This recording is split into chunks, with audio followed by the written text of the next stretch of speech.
Looking for made in Montana food products? Look no further than Town and Country Foods of Dillon.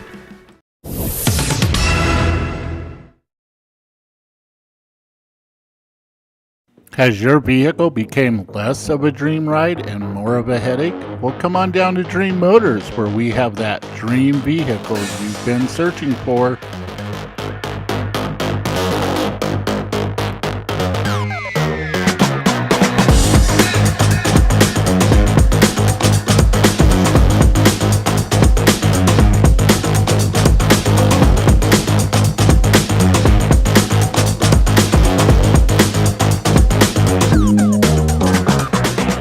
Dream Motors at 445 North Montana Street in Dillon.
Looking for made in Montana food products? Look no further than Town and Country Foods of Dillon.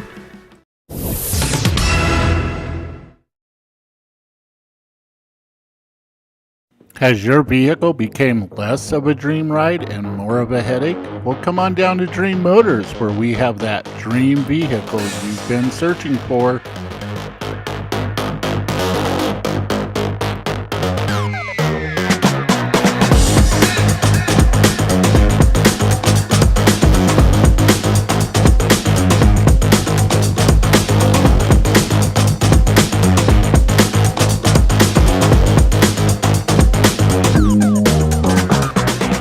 Dream Motors at 445 North Montana Street in Dillon.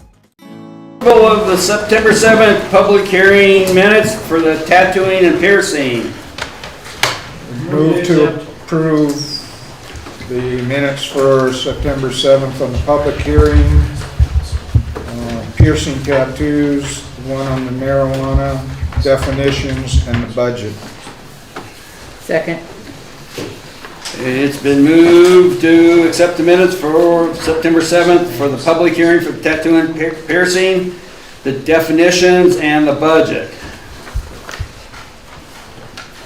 And the marijuana. And the marijuana too, Dan? Yes. And the marijuana. For all of their public hearings.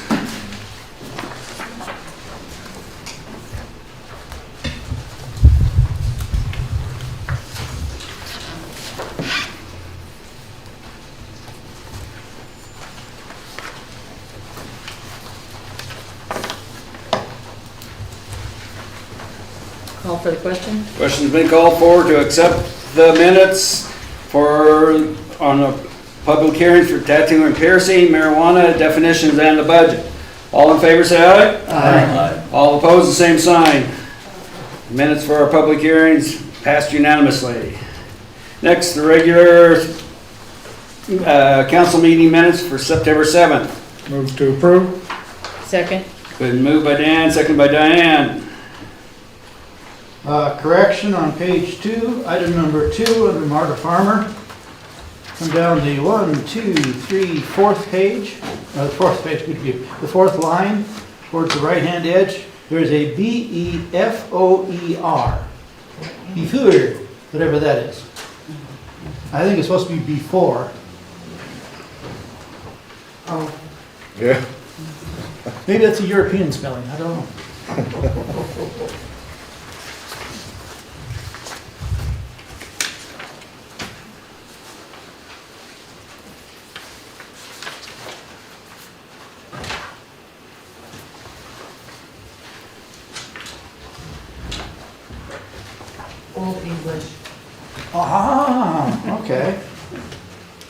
Call for the question.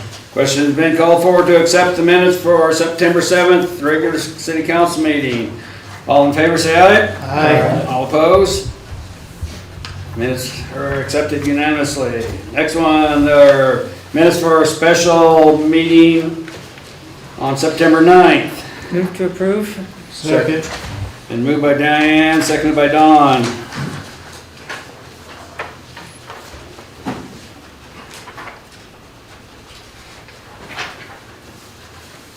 Call for the question. Question's been called for. All in favor of accepting the September 9th special council meeting minutes, say aye. Aye. All opposed, same sign. Minutes carried unanimously. Okay. No petitions, communications, the mayor report. Discuss, recommend, change order number 6. I don't know if Kevin's on. He was gonna Skype in, Zoom in.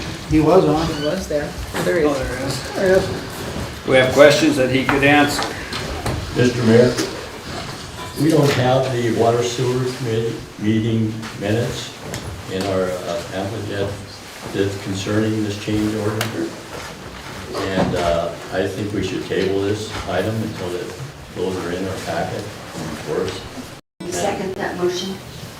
And the council has time to review the questions that were brought up at that meeting. Okay, all in favor of tabling the change order because of no minutes for our water sewer meeting? Say aye.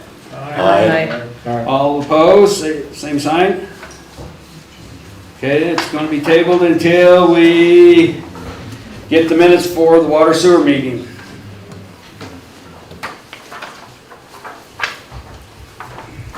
Should we have a special meeting for that, because next month, the first meeting of the month, most of the council people will be gone.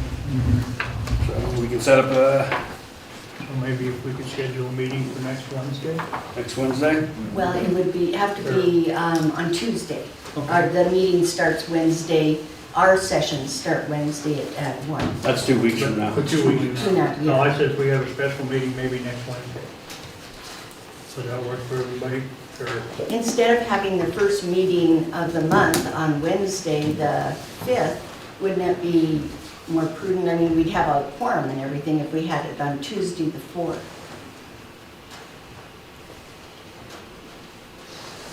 And then we could take care of both things at once.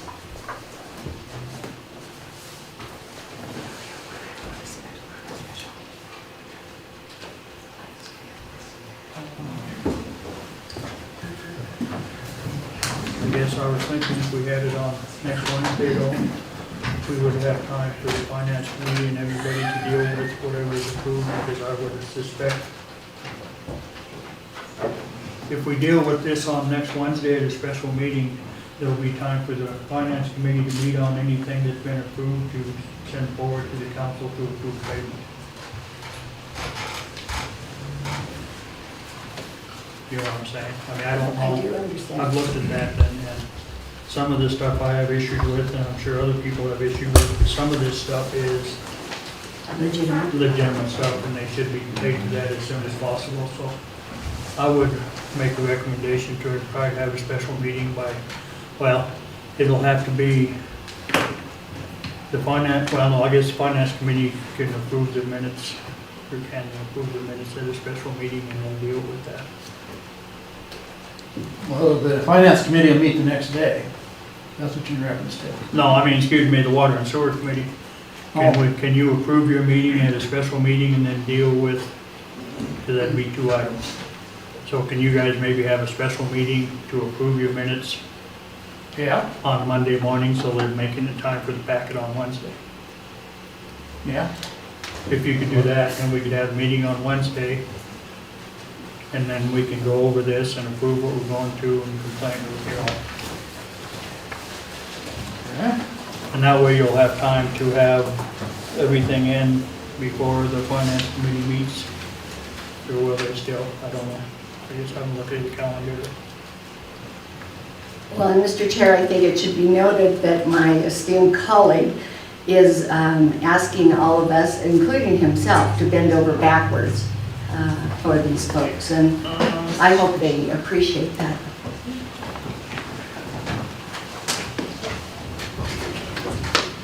Okay, we'll see if we can set up meetings, get them put out.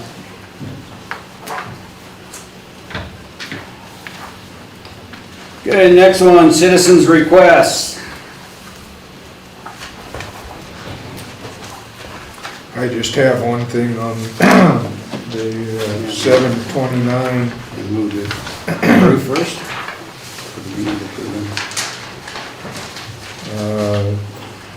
Someone reported a dog that was hit. I think it's supposed to be hit.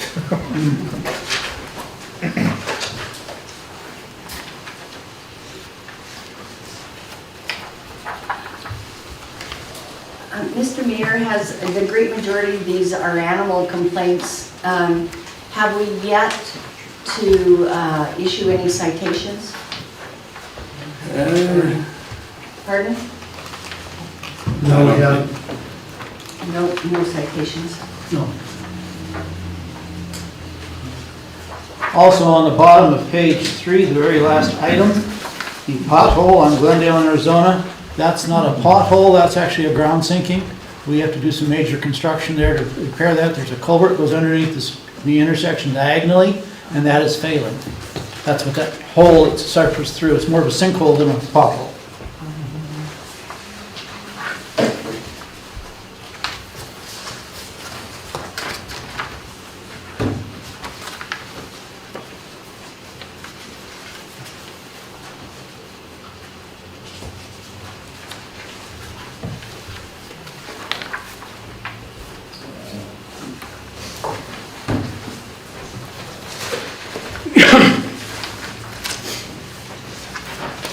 Any other questions or comments on our citizen request?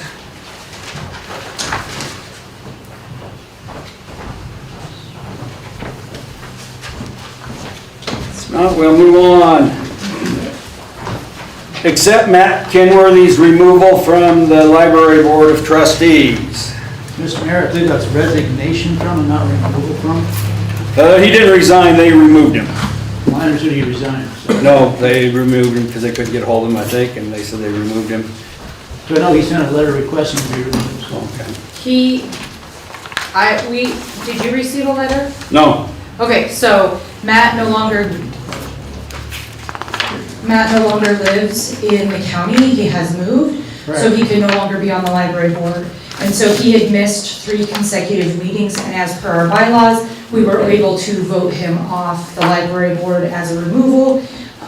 He did not send a letter in, that's why it was a removal, not a resignation. Okay. Move to approve.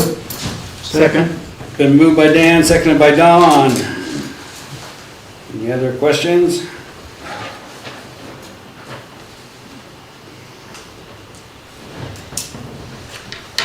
Call for the question. Question's been called for to accept Matt Kenworthy's removal from the Library Board of Trustees. All in favor, say aye. Aye. All opposed, the same sign.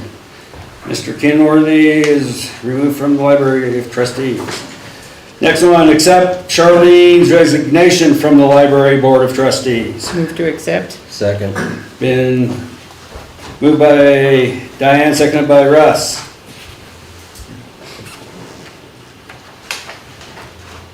Call for the question. Okay, question's been called for to accept Charlene McCroskey's resignation from the Library Board of Trustees. All in favor, say aye. Aye. All opposed, the same sign. Okay, we accepted her resignation. Next one, appoint Ashley Van Horn to the Library Board of Trustees. Move to approve. Second. Okay, it's been moved by Russ, seconded by Raymond.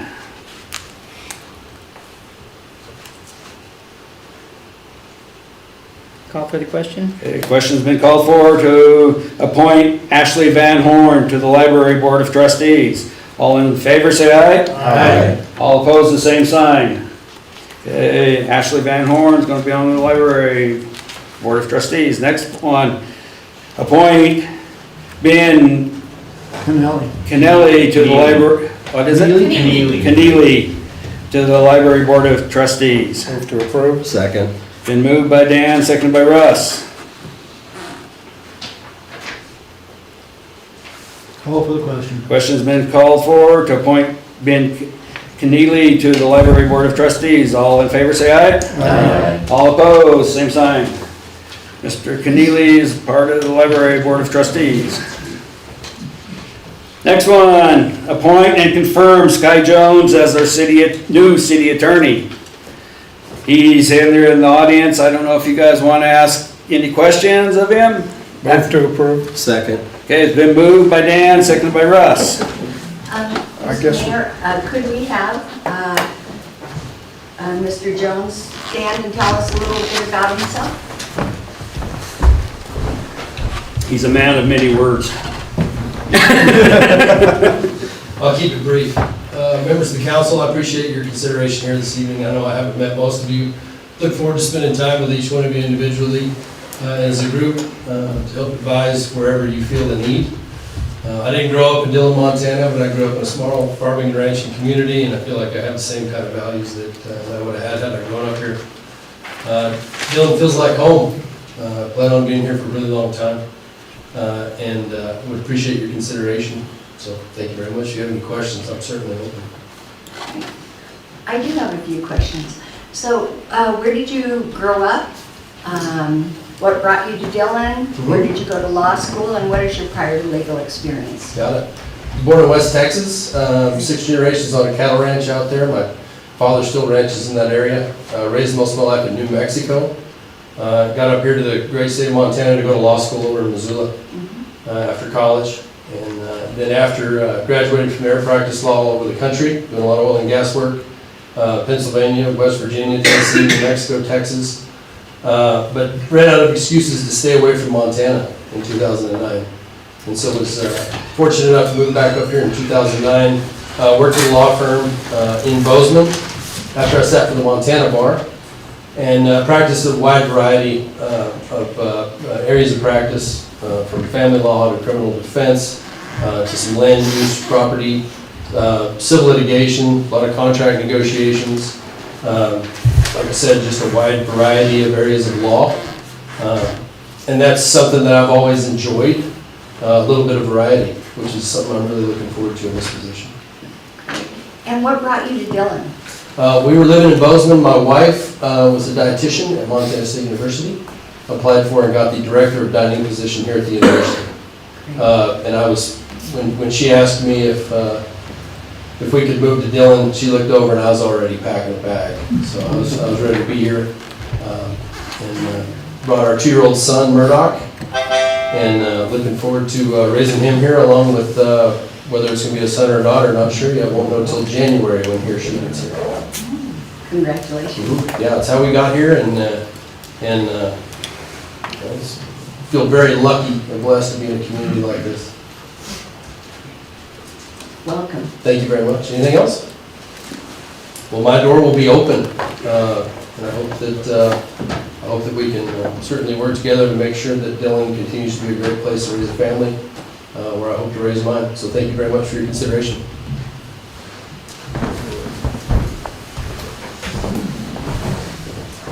Call for the question. Question's been called for to appoint and confirm Sky Jones as the new city attorney. All in favor, say aye. Aye. All opposed, the same sign. Mr. Sky Jones is our new city attorney. He will be starting next week, he said. Okay. Moving on to the reports of officers and boards of the city. Library Board, Diane Armstrong or Lori. Well, and we do have in the packet the minutes from the last meeting, whatever date that was, June 28th, I guess. 26. Move to accept. Thank you. Okay, been moved by Russ, seconded by who? Nobody. I'll second. Seconded by Dan. To accept the minutes of the library.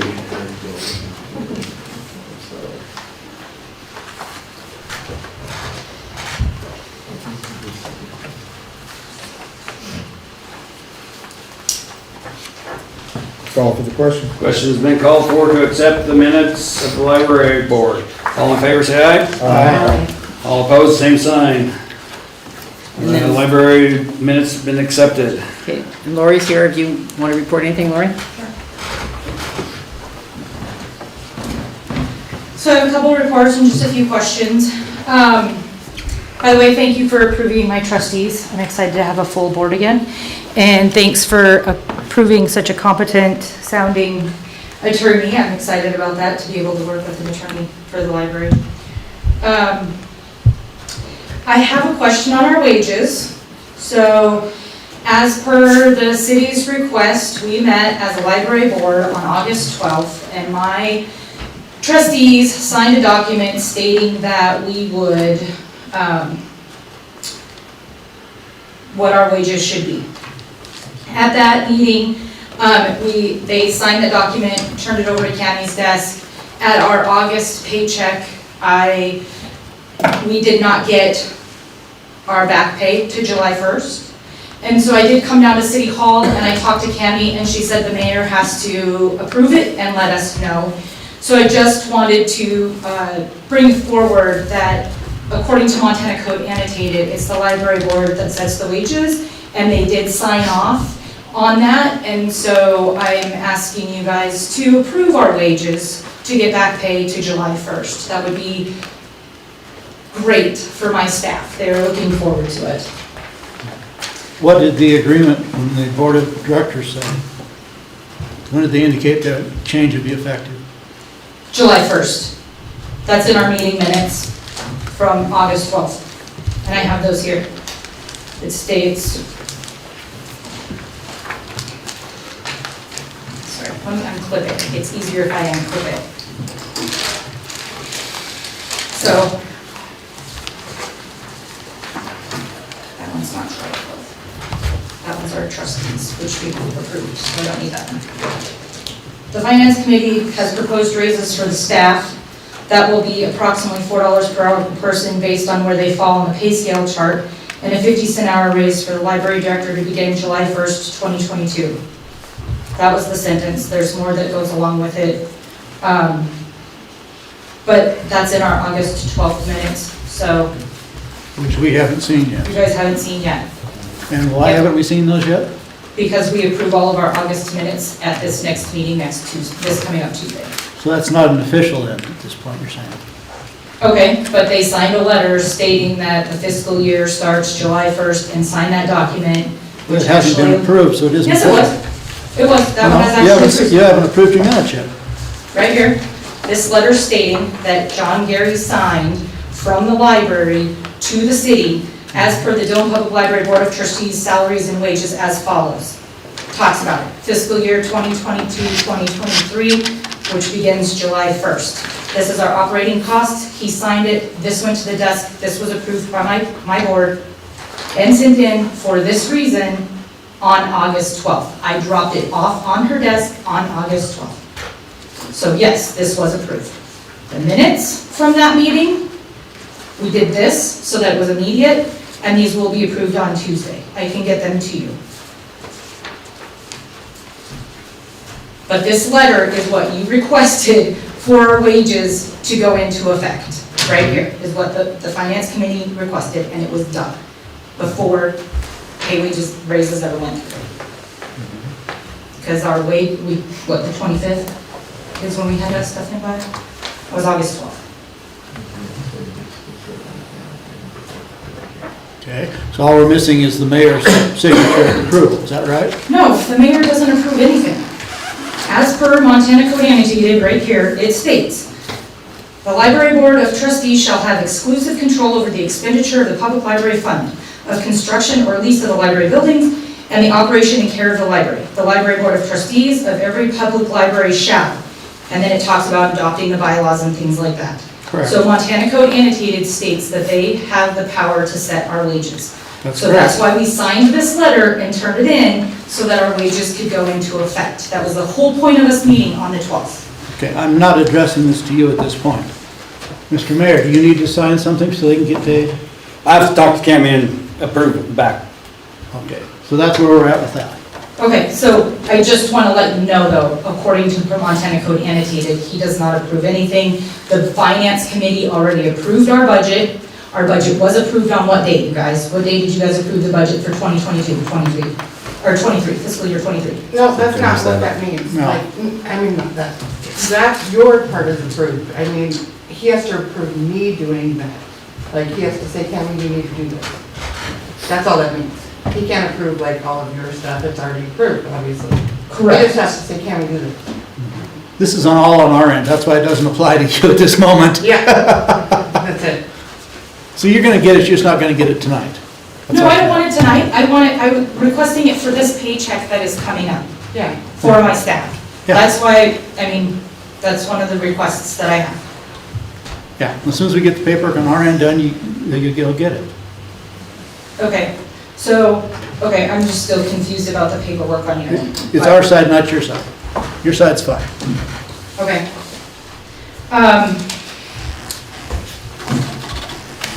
Also, I haven't received a budget book yet for fiscal year '23, so I wasn't really quite sure where the library's budget book ended up, if there was one made, and if there wasn't one made, I'd like to request one. There's some out there. If you're still there after me, we'll get you one. They're sitting out on the desk out there. Okay. Okay. The library is on for a mill levy through the county. And I know that there's some confusion about the mill levy, and the newspaper misquoted what that would be. So I just wanted to throw it out there that in 2021, because I don't have the new budget book, we received $98,742 from the city. There are approximately 3,397 households in Dillon, which if you divide that by each household in Dillon, each household pays $29.07 per year. That's just the city. I know county is a little bit different. So for example, one of the county commissioners came to me and he said, I get hit twice because I have to pay $4.10 in the county for the library per year. And then I have to pay for the city as well. So I'm just throwing it out there that yes, I realize that and the library board does realize that, but for him it was $4.10 on his house for the county. So his total would be what, $33 a year roughly, $34 a year roughly for the library. So I just wanted to let you know that the mill levy is only asking for a $2 increase per household for the county side.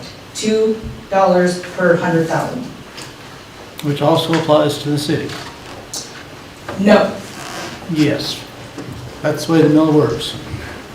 my understanding of the mill when I read it are completely different. That the city has their own taxes and the county has their own taxes. So those county houses out in the county, no? It's all one? No. When you raise the county taxes, you raise the city taxes, because we're in the city, in the Okay. county. as We're in the county, so we pay county taxes, So approximately $33 a household, whatever it is. or roughly. Yeah, it's, if it was a voted county mill, and it's everybody. Okay.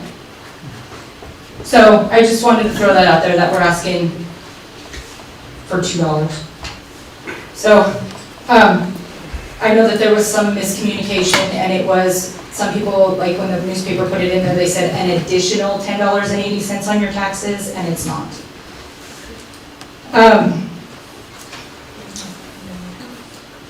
Do you guys have any questions so far?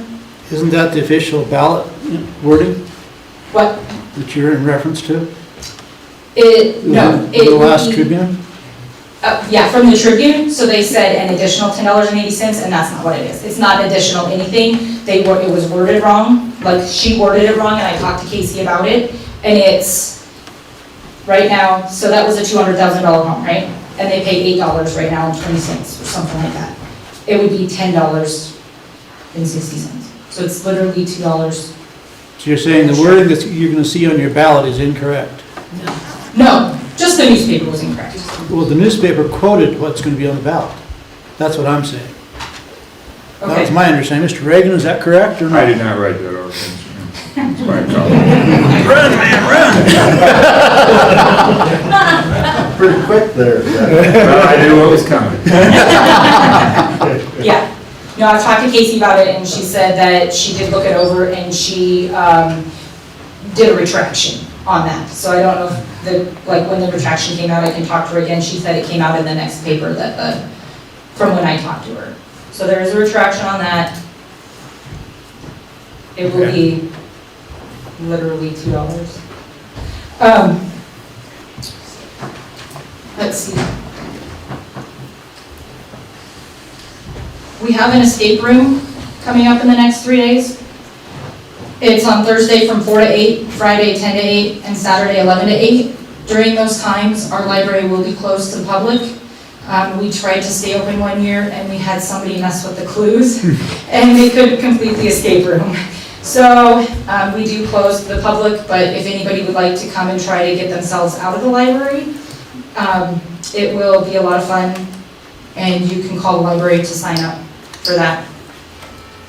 On August 26th, Jerry Barlow will be performing. He is a Celtic guitarist. Oh, sorry, September, thank you. September 26th, Monday, that's coming up Monday. Jerry Barlow, he's a Celtic guitarist and storyteller. He will be at the museum, at the Museum Depot. The sponsors are the Dillon Friends of the Library. They paid for him to come for the library, and also Angler Village. They are providing room and board for Jerry while he's here. So it is free to the public. We'd like everybody to come. It will be a lot of fun. What's that? What time is that? 6:30? 6:30. Yep. Our firemen in 1028 Nana, we are hoping for October 13th to come and do story time with us. Part of our story time and fire prevention week is that we have them dress up in full gear. They have to put their masks on and everything. We talk to the little kids. We talk like them. We have put our hands over our mouth and stuff, and we talk so that little kids are not afraid of firemen. When I was a librarian in Havre, we did have a 3-year-old that passed away because she hid from the firemen because she was afraid. So we make them crawl around, the kids dogpile them, we tap them, we scream at them that we're here, and they follow us through the library crawling on the ground. So that's the purpose of our firemen, and we appreciate it. And then they get to play on the fire truck and make a lot of noise. And then also on October 20th, what's that? What time? 10 to 11. October 27th, Henry Week Nana. The police officers for Red Ribbon Week and Halloween Safety usually come. So I was going to check with them and make sure that they can still come on October 27th from 10 to 11 and do a fun story time. And then also the library received the Excellence in Library Service Award at the Montana State Library Convention in Missoula in August for the fiscal year 2022. So. And I have your request about the 1901 agreement between the library and the city. And I highlighted it right here. So that you would know. But you can find this at the Historic Preservation Office because we are on the National Registry of Historic Places. So, I do have that. Do you want it? Well, I want you to hold it up again. Okay, yeah. But the Historic Registry one? Just don't. Lose the cheesy smile. That's fine, please let me get out of your smile. Yeah, but it does state that with the trustee, Reverend Henry Cope began correspondence with the Andrew Carnegie Endowment Fund requesting money to build a new library. A sum of $7,500 was granted with the provision that the city of Dillon would obtain the building site and also pledge its support to the library.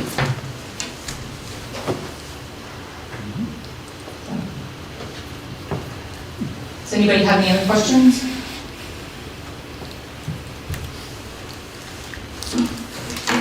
Thank you. You guys have a great night. Thanks, Lori.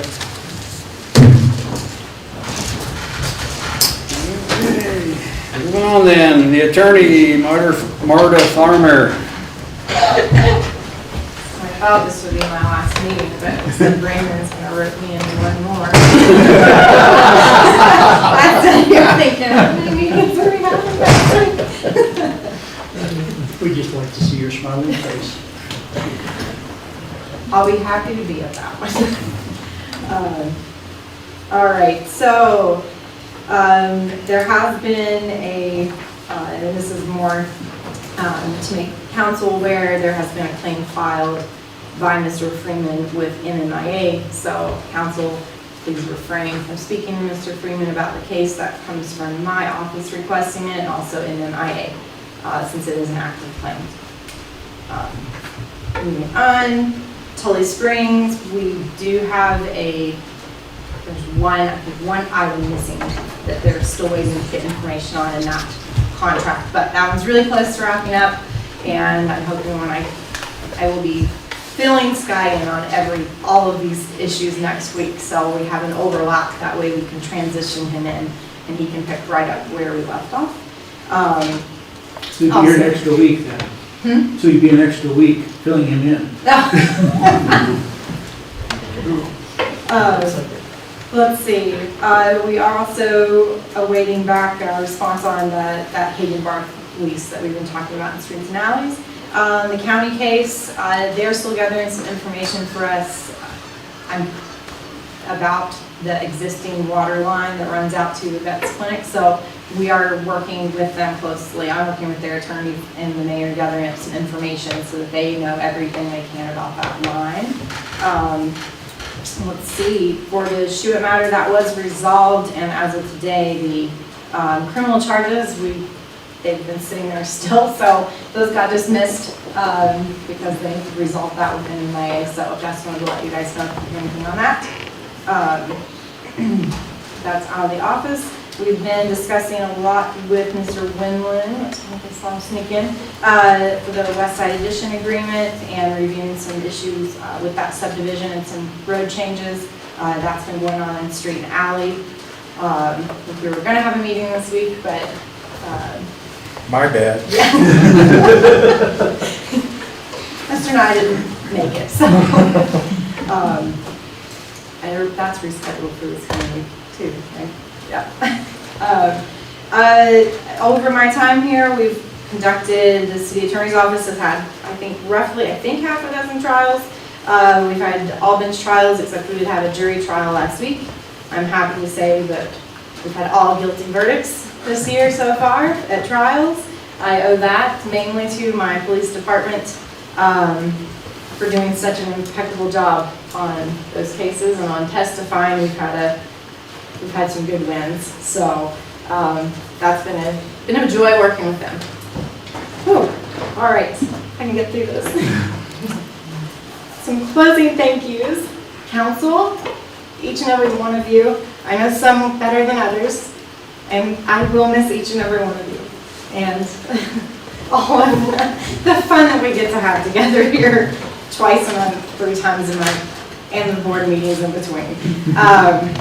It's been a pleasure getting to know each of you and working with you and seeing how much you care in your own ways about this city. I think it takes all kinds, and it wouldn't be a diverse, growing city without that kind of input. So thank you.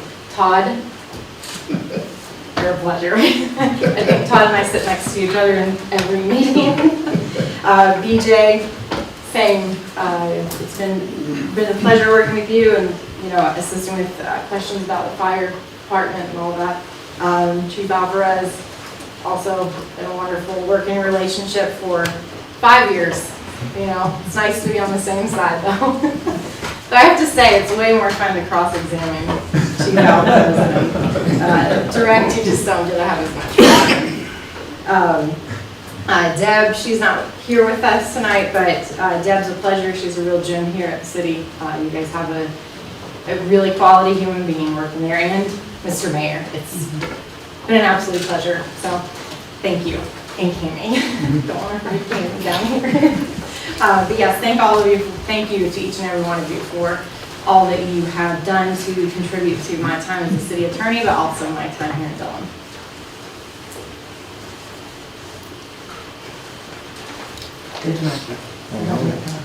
Does that conclude your report? That concludes my report, Mayor. Okay, planning board, Don Hand. In your package, you'll find the minutes from the August 4th meeting. Ask your acceptance, as well as the August 9th. Move to accept. Second. Been moved by Russ, seconded by Diane to accept the minutes of the planning board. As you can see, we've been bouncing a couple projects around for a while, and we finally get closure on a couple of them tonight, so. With that, the first is the approval of the Montana Street intersection design. This we've passed back and forth numerous times. The sizes have been changed, the locations have been changed, the light poles have been moved in and out. There are benches here and there. We've had some very enthusiastic discussions more than once on them. By approving this tonight, it will then give us a plan to go forward should some funding ever become available and we decide this is what we want the city to look like over there on Montana Street. So I ask your acceptance of that first of all, or I guess to approve that, the intersection design as attached on the back of the minutes.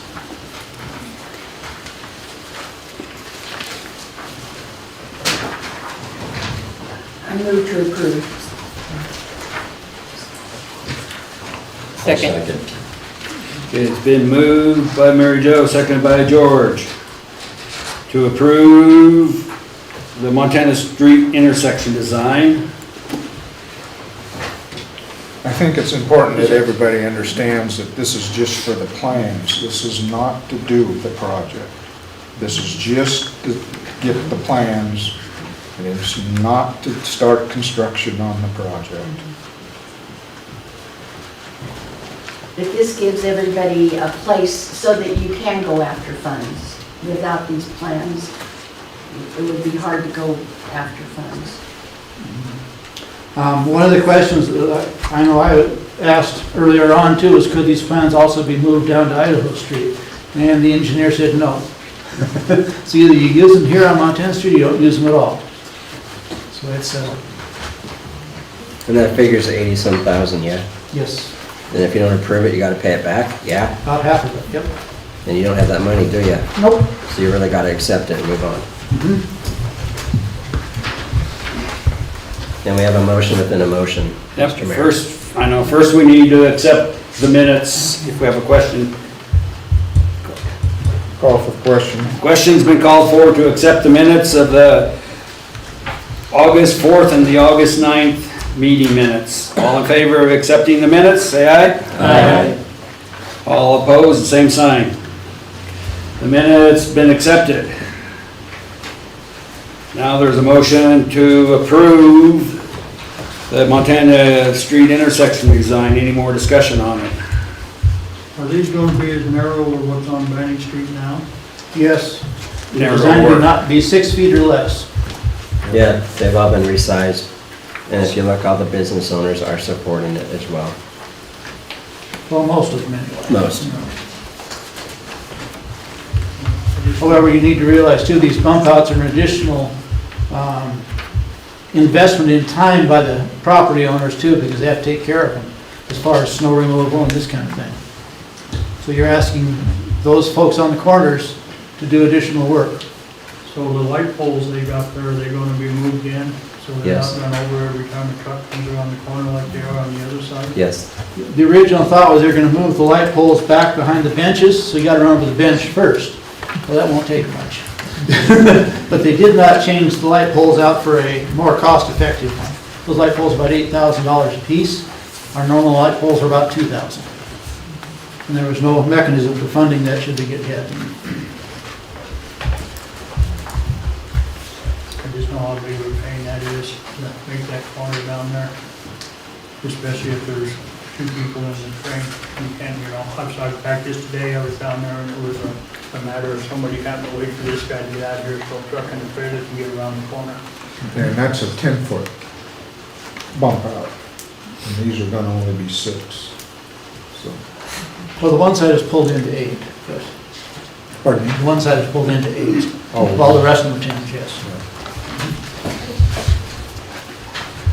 George? Yes, Mr. Mayor, I'm gonna make this very simple. So we Use made the microphone, one please. mistake, and Get up and use the mic, George. Well, can you hear me? No, not on the recording. Okay. She's going on for recording, sorry.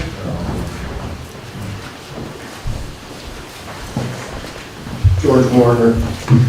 My simple statement is, we made a mistake when we did one intersection, so now we're gonna triple down.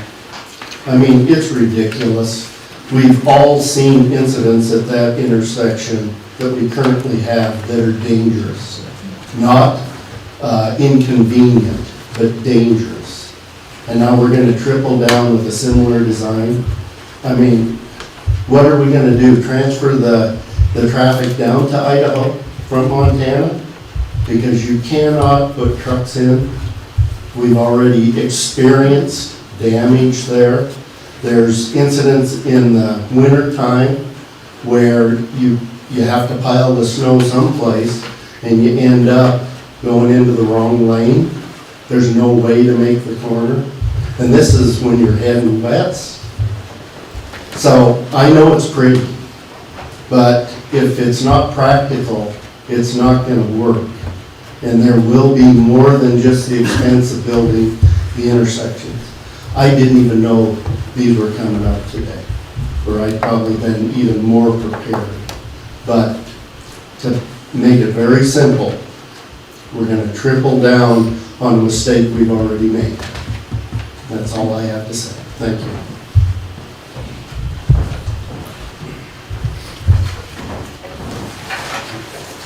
Call for the question? Question's been called for to approve the Montana Street intersection design. It's not the construction, it's just the design package of it. All in favor, say aye. Aye. All opposed, the same sign. Okay, the design for the Montana Street intersection design has been approved. Also, back in your packet under zoning, there is a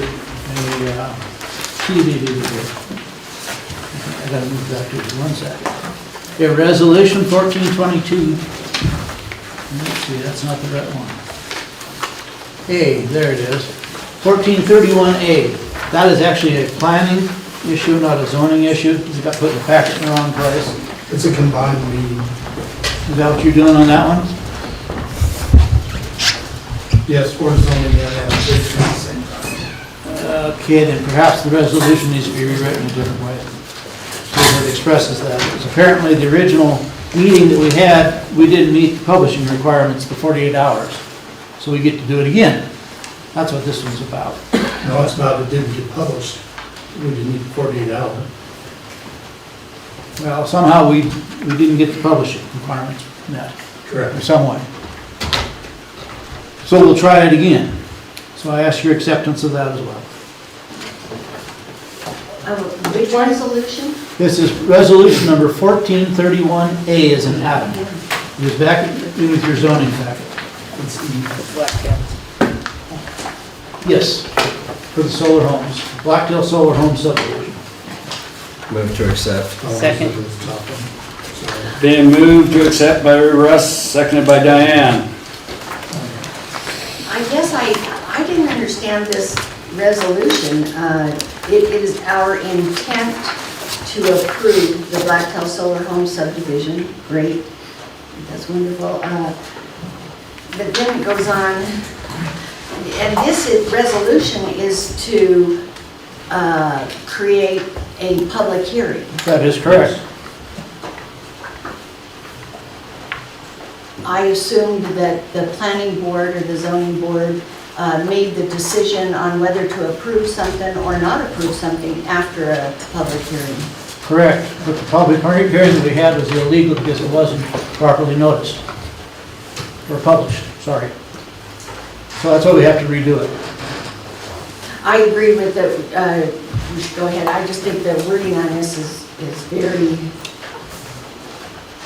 it is our intent to approve the Blacktail Solar Home subdivision.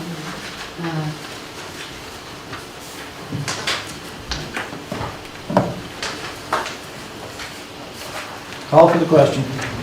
Okay, question's been called for to accept or approve the resolution 1431A for providing for a notice of public hearing for the Blacktail Solar Station. All in favor, say aye. Aye. All opposed, the same sign. Okay, the resolution passes. Thank you, that completes my report unless there are other questions.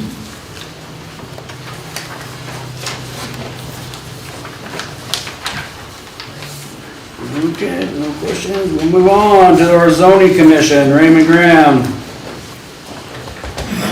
Or Russ Swan. Flip a coin, let's go. Last one, go ahead. There was nothing on it.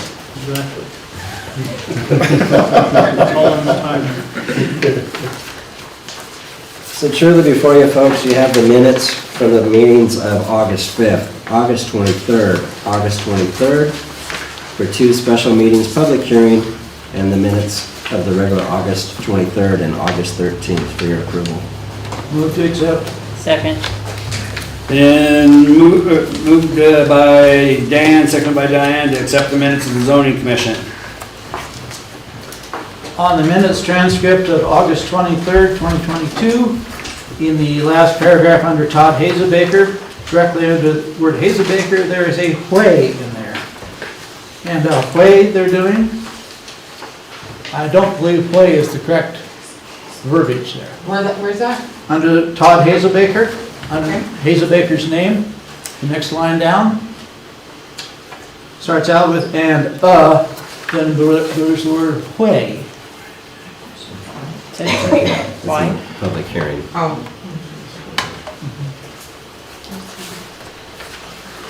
Okay.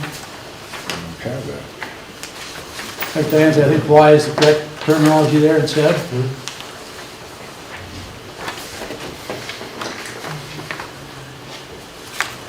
That was Russ's.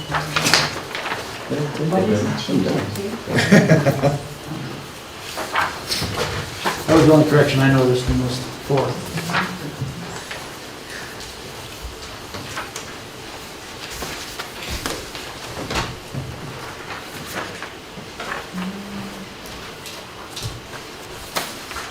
Call for the question? Question's been called for to accept the minutes of the zoning commission for August 5th, August 23rd, August 23rd regular meeting, and September 3rd regular meeting. All in favor, say aye. Aye. All opposed, the same sign.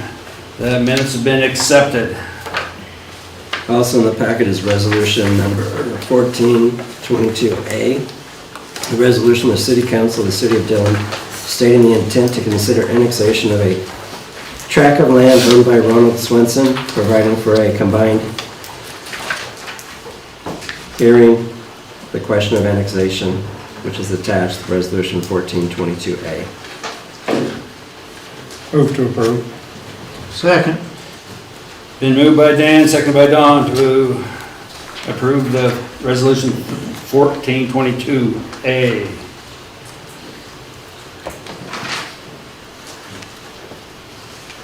Russ, you want to explain where that's at for everybody?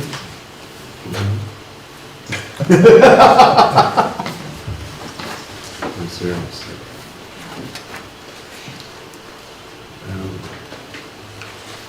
It's a little, Help me out, buddy. it's a little tract of land that goes, what's that last word? It's, Northwesterly of Rife Street. yes. Continuing Rife Street next to the Rosa property towards the substation. Sorry, I forgot Rice Street. I'm struggling. It's okay.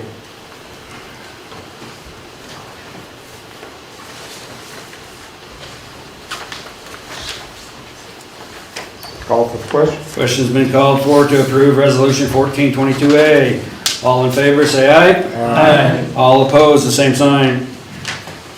14 resolution 1422A is approved. Resolution number 1431A has already been dealt with. Ordinance number 470, an ordinance amending DMC Title 17 to revise Chapter 17, 22-150 Standards, 1760-130 Residential, 1764-080 Commercial, and 17-108 Definitions. It was some fairly good reading. Hopefully y'all read it.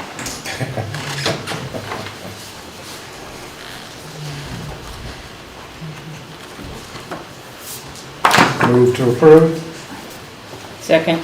Been moved. Wait, hold on. So you're moving to approve just the amendments to Title 17? Yes. Or the changes to Title 17? Okay. This is the first reading. It's been moved by Dan, seconded by Diane. To approve the first reading of ordinance 1470.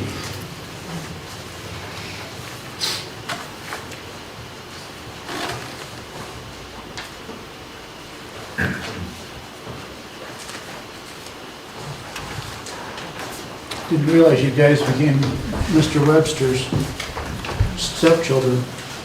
Dang right, that's why I said, good reading. It sure looks like you were busy, I'll give you that. About 6 months worth of work, if not more. Got her done that quick. No, that's only half.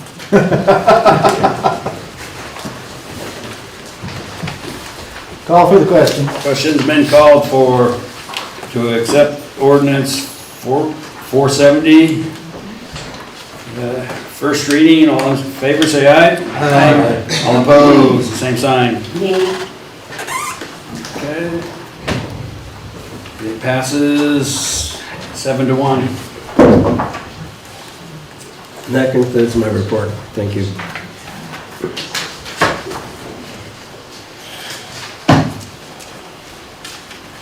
Okay, on Director of Operations report.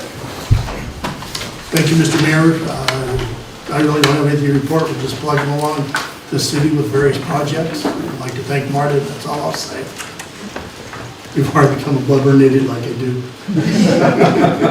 But I do appreciate working with her, she's a pleasure. I see you sent the asphalt reclaimer out the other day. Yep. Were they successful, I hope? We're off and running. Good. And the weather's, other than tonight and tomorrow, is supposed to be nice again next week, so. You got our little intersection of Park and. I remember, yep. And one on Ramshorn. For 2 major objectives. Any planned progress on street signs? Probably once we get done with the asphalting, rejuvenating. I'm probably gonna stir up some. Are they done with this street out here? The major part of it is. The main part, yes, we have not had the final walkthrough. I was gonna ask, when is that supposed to take place? That, I haven't visited with anybody about a specific date for that. Are they gonna chip seal it, or just leave it No, as is? chip seal is not part of it. That's something we could look at in a couple of years. What's your definition of substantive completion? Oh, after we walked through and It was to see, completed, substantially completed last week. So now they just have a punch list of little things they're doing. There's street signs, that you've noticed if they've been drilling holes in the sidewalk, to put street signs in. They have to cut in front of the doors. There's just about a page of small little projects they have to finish up. Are they gonna clean the streets? Yep, that's in there, sweep the streets. Banning Street is terrible, I don't know. I just noticed that one worse, but I'm sure it's not the only one. So, Mr. Mayor, how was that determined? What qualifies? The whole project's finished more or less, except all those little projects they have to decide, the cleanup of it. Are they gonna work on the sidewalks? Because where the curb and the sidewalks meet, we're gonna have issues, I think, between water freezing in little dips or people tripping over the extra little bumps. There does seem to be some trip hazards Yeah. out there. I think some of those are on the list. They're supposed to grind some down or use more. They're out. Well, the reason I bring this up is I see what Glendale Street turned out. I see how Sky High turned out. And I see how the street turned out in front of the ambulance barn. To me, this street looks terrible. It's got seams all over it. The sidewalk right across the street where they poured concrete around this power pole, that's a tripping hazard. They didn't finish that out. It goes from sidewalk and it lifts up about 1.5 inches there. As far as I'm concerned, they're a long ways from being done. And if this is the way they're gonna leave it, are we looking down the road, and maybe I should bring this up in streets and alleys, are they gonna chip seal? Or are we gonna chip seal? Because everywhere there's a joint, water's gonna find a way in there, and the only way to stop that is to chip seal it.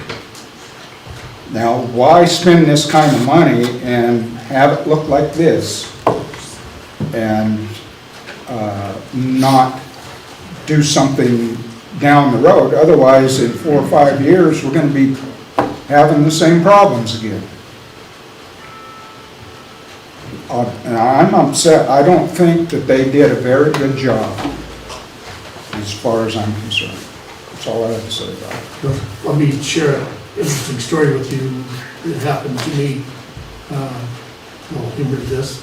Last Thursday afternoon when they opened it, 4 o'clock or 4:30, we're leaving City Hall, and I'm standing there, everybody's kind of going to their cars, and I'm standing there looking at the street, and I'm not sure if I'm proud or what emotions I'm going through as I see the street open. There's cars driving on it, there's people walking, so I'm kind of, just as I said, not sure my emotions.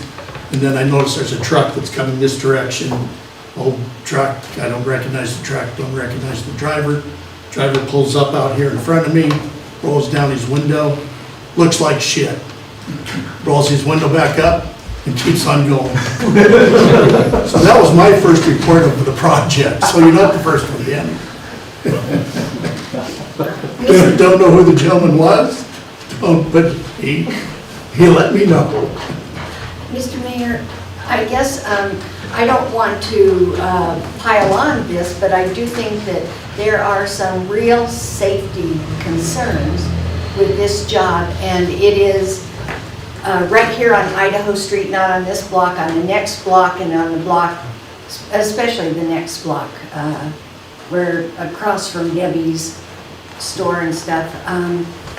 You have the curb and it comes up, and then you have the sidewalk that comes like this, and then they did this little dollop kind of thing of cement, and it's just a little dollop right there. It's the craziest way. Instead of filling it up and then smoothing it out so that water drains either this way or this way, they just put this little bead along there. And granted, I'm not walking very well these days, but I tried to get up on that and yesterday afternoon, and that's a real hazard. We're gonna have people falling and injuries. That whole block needs to be, where the sidewalk meets the curb, needs to be redone. I mean, that you can't just run a bead of cement along there. That just doesn't work. In your opinion, would it be fixed by replacing the sidewalks? You know, where the sidewalks are, there's a couple places in there where there are big squares of the sidewalk where there's a great big crack, and one of them is next to the third planter. There are 3 trees in that block, and next to the third tree, there's a big crack in that piece of cement, and that should probably be replaced. I thought the rest of the sidewalk looked pretty good. So it isn't so much of replacing the sidewalk as it is you have this and you have this, and instead of running a bead along here, you actually fill that in and you taper it, that's how it would be, that's how you would fix it correctly. Because I know they set the curb so the water would hopefully drain into the drains. And that's, yeah, that is. So that means you have to adjust the sidewalk some way then to meet the curb. Because some of the sidewalks have settled over the years. Well, right now you have, what you have is you have a dangerous thing where pedestrians who are trying to cross that street will, they'll do trips and falls. I don't disagree. Something I would suggest possibly is that each of you individually as councilmen walk the streets and walk Idaho, Washington, or walk the different, do it individually because of your position. And then write down your concerns and then give them to me or the mayor. Okay. And then we can address them with Mungus. Because I think you all have concerns in various spots. And then with that, then we could specifically give specific spots. I know the intersection of Morris and Washington needs some more pavement put in. That's settled quite a bit, it seems like. So those are the type of things that need to be, and I'm sorry if I interrupted. I'm sorry.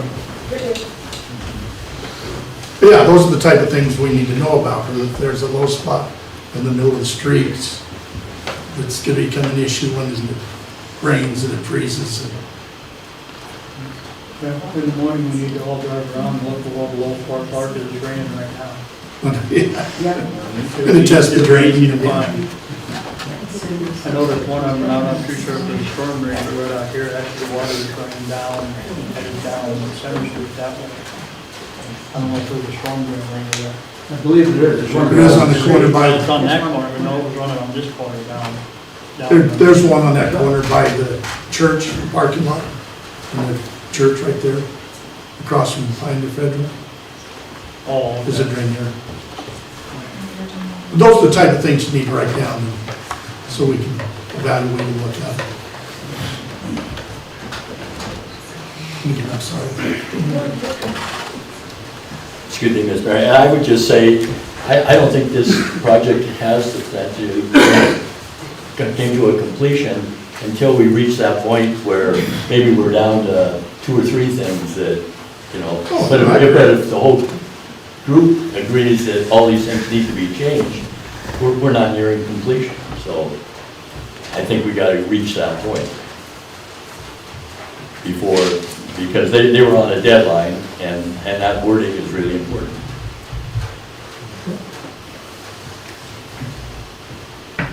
Any other questions for Director of Operations? Thank you. Okay, Police Department, Chief Alvarez. Thank you, Mr. Mayor, council, and general public. First off, I want to say, Marta, thank you so much for everything. Wish you all the best of luck on your new adventure. Mr. Jones, welcome to Dillon. We're happy to have you. We had a very successful Labor Day weekend, and the reason why I say successful, we had no fatalities in Beaver County related to DUIs. Excellent. We don't want to see people dying due to DUIs. So that's been super great. We have 2 officers right now out in training in Idaho Falls. They're going through an ICAP, Internet Crimes Against Children. We have 4 officers going to major crimes investigation next week.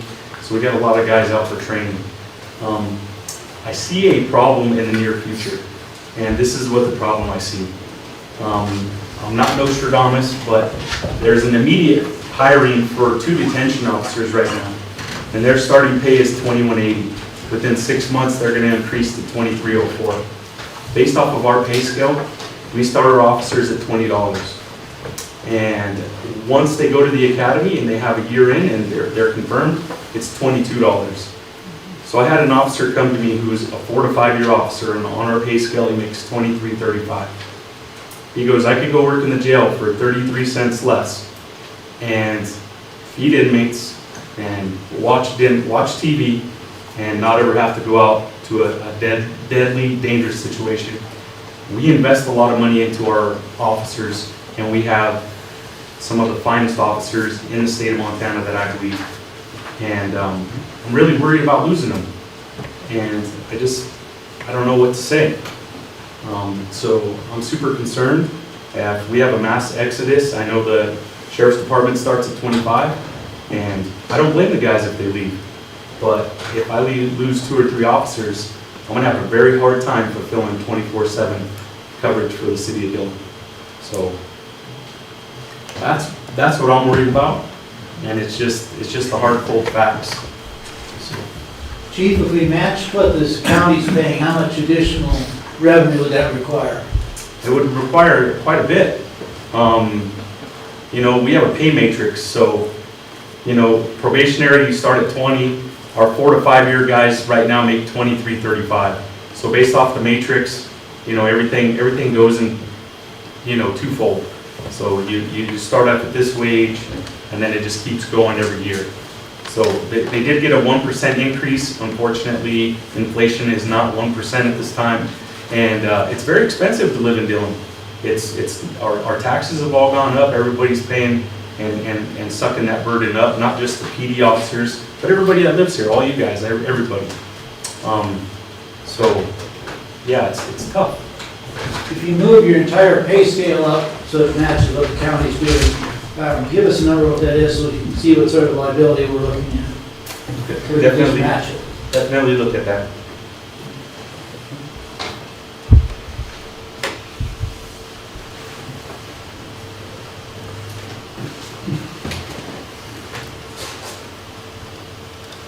Any other questions for our police chief?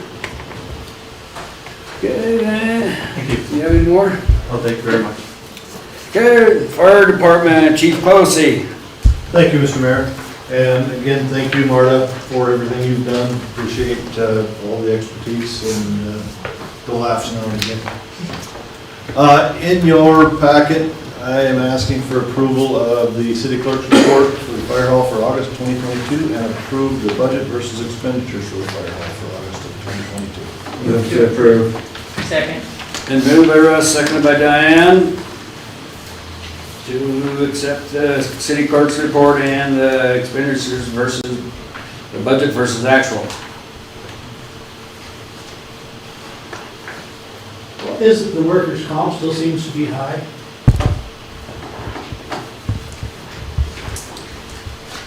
Do you want to?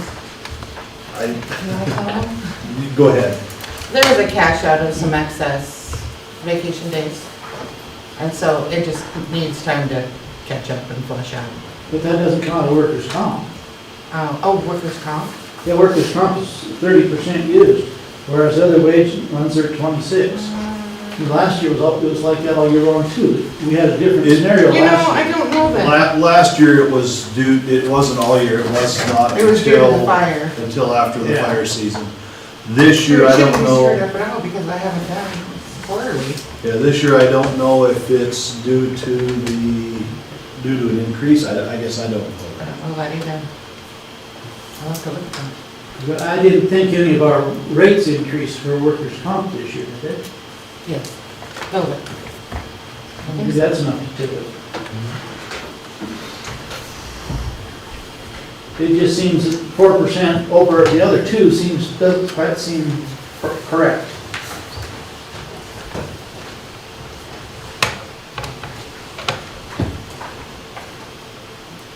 So if there's nothing else, I'll call for the question. Okay. Question's been called for to approve the city clerk's report for the fire department and the budget versus expenditures for the fire hall. All in favor, say aye. Aye. All opposed, the same sign. Okay, the report's been approved. Any other thing, Chief Closey? Any other to your report, or you're finished? That's it for me. Any questions for him? Okay, our city court, Kaylin Minor is not here. Treasurer, she has no report, she's not here. Our tree board, Mary Jo O'Rourke. No meeting, no report. And on to the reports of the standing committees of the city council, or judiciary committee, Dan Nye. We had judiciary meeting yesterday, so therefore the minutes are not available. Finance Committee, Don Hand. Okay, in your package, you'll see a warrant against the city from Mr. Devers. He's asking that it be approved. This goes in defiance of the union contract. Union contract says all uniformed employees. The city are not uniformed. The police are, the firemen are on occasion when the siren goes off, but the general employees are not. So this violates the contract as it's presently presented to us this year and written, and that's why it was rejected in the Finance Committee for payment. So now if we want to make something different, you're going to have to change your budget a little bit too. However the council wants to do it, I'm fine, just to get me needed. So Danny, he bought some shirts that cost $80 or something. What did he buy? And you know, Cammy, do you remember?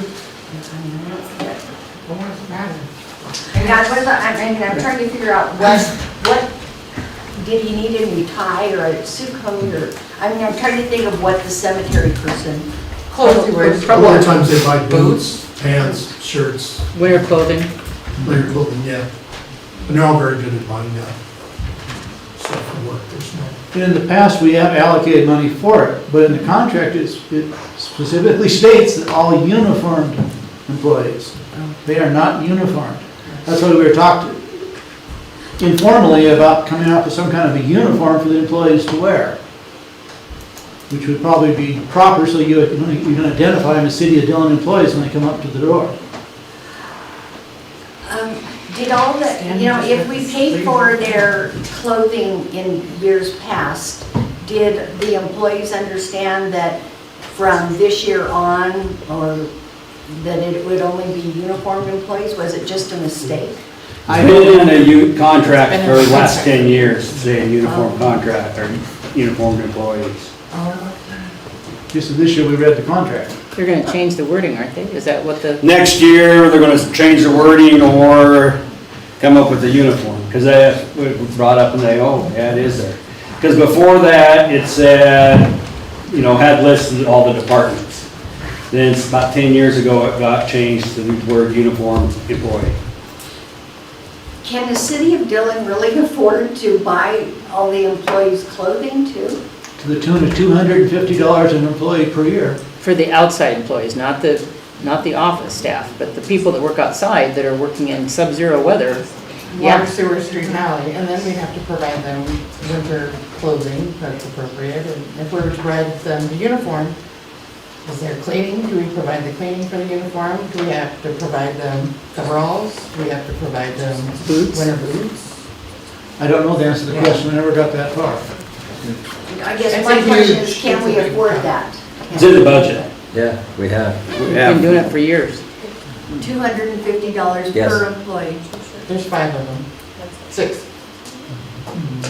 But I do believe that would include the office staff, they'd be able to do that too. If we wanted to press it. Yeah, I'm not sure what makes it different if you work outside or inside. If you're paying for people's clothing, you're paying for people's clothing. Marty, you got any parting thoughts? I mean, I would have liked a new suit, The only thing that's already Not under the contract. No, I think, I can see why. I think it's always been done. It seemed like they were using it for clothing that assisted them in their work. And 250 seems very low for the type of equipment that they would need. I do think there's a difference in someone who works comfortably in an office versus someone who, their clothes get worn out on the job. And, I think it's one way of compensating for lower wages is to give people at least some credit towards clothing that they do need for work. I mean, they need warmer coats than us office people need when walking from our cars. So I think that was the intent, it seemed like. And I think with the uniform, I mean, that could be something as simple as just, shorts with a logo on it. If you wanted to get technical about a uniform, or putting, say, we want you to wear khaki colored pants, so you get to use your $250 towards khaki colored pants. I don't think you have to buy the whole uniform, it would just stay that same amount. But just calling it, you know, this is what we want you to wear for work, could address that issue. Well, I'm gonna put in my 2 cents worth. Anyways, I did sign the warrant. I was the only one, the warrant was pulled before. And I feel that we've been paying them for the clothing allowance. And over one word, we're making a big deal out of something that we've already been paying for. True. Granted, maybe, I think that we should allow it for this year, and next year when the contract comes in, let's get that word changed. But for now, we've been paying them all these years. Why are we gonna just stop? We should have done that at the time that we signed the contract with them. Well, you want to continue the error? Is that what I'm hearing? Well, or I don't know if we can have somebody fix that before the end of the year or not, but I don't think you should take away something that we've already been given over one word. Well, I guess it strikes me as odd because they brought the contract to us. That's what I thought. Well, and they explained, at city council, we had the city hall committee, and it was an oversight. They didn't notice it until after this was brought up. Then they saw it and they said that they would change it next year for sure. So I think that we should go ahead and pay it. We've been doing it for all these years, and now you're gonna stop over one word in the contract. That's called a union contract, yes. Yeah. So, and we discussed it in city hall, city hall committee, and because it was on our agenda, and we agreed that it needs to be changed. But it hasn't been brought here, but. Am I correct, Raymond? Yes. Yep. Mr. Mayor, Yes. you're not gonna pun one more time. George Warner, you know, I feel the same way you do, Dan. You know, it was a clerical error. But the employees are now paying a union to cover this stuff. They're negotiating with the mayor on the basis of what they want over a year. And we just listened to the chief talk about the situation at the county, where, did anybody testify at the county budget hearing? Anybody in here?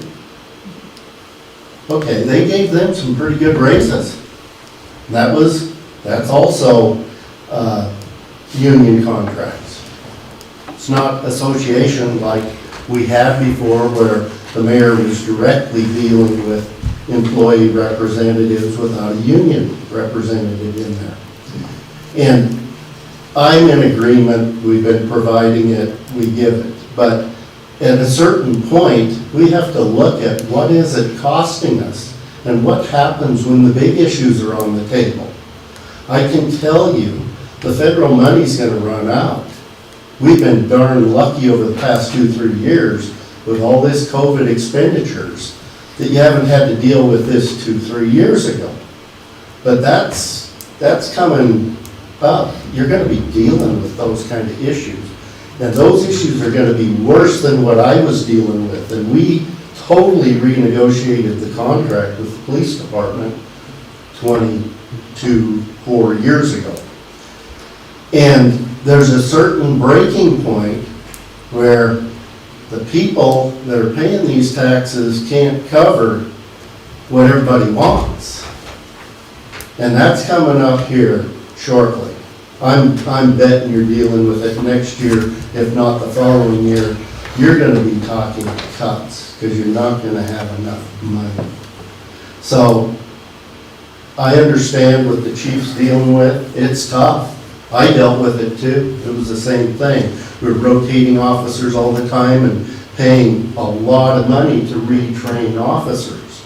But we went through that for a couple of years before I became mayor, and at least 2 to 3 years while I was mayor, until we finally got it negotiated, and it lasted a good 10 to 15 years. But the issue now is you don't have any place to draw the money out of. We were so conservative back in the early or late 1900s to the early 2000s that we could be a little bit more liberal and still come out on top. But there's been so much money spent now that the people that you're depending on to cover these costs aren't going to be able to do it anymore. And we're going to see property foreclosures or other people coming in to sweep up after the people that couldn't afford it and buy their properties to even halfway cover what you're going to expect. So, yeah, I agree with you, Dan. Cover this, but contracts are contracts. And sooner or later, everybody's, that's all I have unless there's any questions.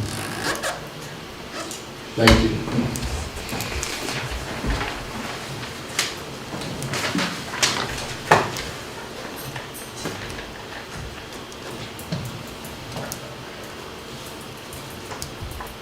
Call for the question. I move to approve. Oh. Second. It's been moved by Russ, seconded by Diane to approve Danny Devers's.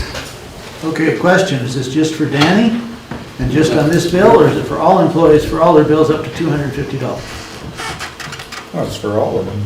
You do it for one, you're gonna have to do it for all of them. Yeah. For this year then? Okay. And we'll renegotiate it? You can't vote on that, it's not on the agenda. Correct. Just this one. It's on Danny, just on this claim. So, But I agree, I mean, Donna, that's the question I have. Are we saying that then we are going to cover all employees up to $250? And it should be all employees. We expect the people who work inside to present themselves well and in a professional manner, and that costs money. It costs a lot of money. That's never been a requirement. We've never been required, the people inside never got money in the last 8-10 years since. I don't care, they should have. That's But that's my question, Dawn, is if we are approving this, are we then setting ourselves up that we need to approve each and every employee? I think the contract lists the specific outside people, doesn't it? No. Doesn't it? Just says all uniformed employees. I was thinking it said, No. The police, of course, are a separate one. I know. They get $750 a year per person. With their full uniforms too. And I'm sure the chief can tell us that probably really doesn't cover all our uniform costs, does it? No, you don't get equal until about 4 or 5 years.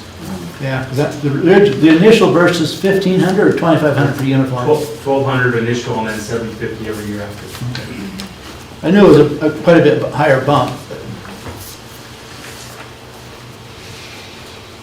George, This issue you have in the budget though, can you right? talk on the vote, so we can get it on the, You have it in the budget, right? Yes. Okay, That's all you want. in the budget. but the whole thing, if we accept this, it's just for Danny Devers's, we'll get the whole other ones put on the next agenda to see if we're gonna pay for it for the rest of the year, for all the outside employees. Right, and Mr. Mayor, I would ask that that include all employees. Eric Lemon, one here in Dillon. It's pretty common in industry for cold weather gear like boots and gloves. I mean, I buy gloves for my guys and stuff like that, so it's different. It is different. Everybody's got standard clothing. When you're working outside, it's not standard stuff. Even in industry, if you're working low business, you know, it's pretty common when you work in cold temperatures, you get boots and gloves. Pick a box. So a motion before us is just to approve Mr. Devlin. Right now, yes, 'cause that's the only thing on the agenda. Okay. Call for the question. Question's been called for to accept the clothing allowance for Danny Devers. All in favor, say aye. Aye. All opposed, same sign. Okay, this is approved. So Cammy, just take it back in this next packet for us, please. What's that? Put this back in the packet, please, so we can authorize it.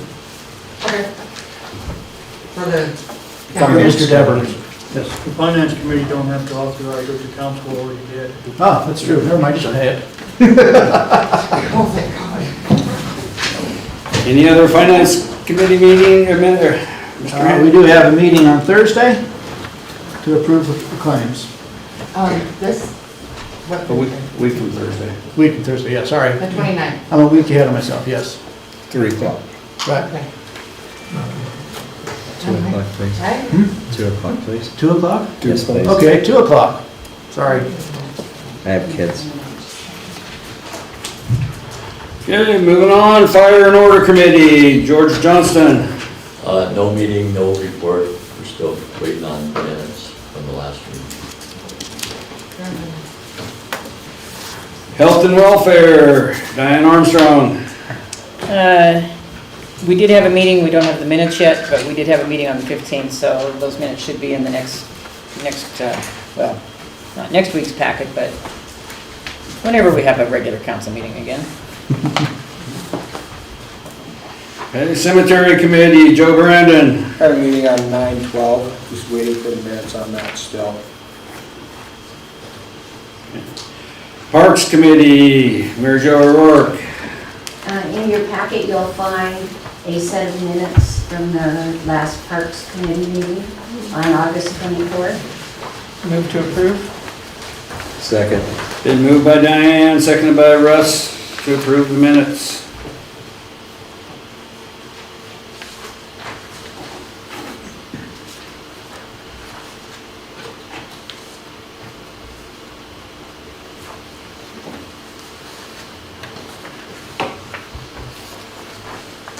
Now, Dawn, I have found 2 places, so. I'll let you go then. Don't let me down.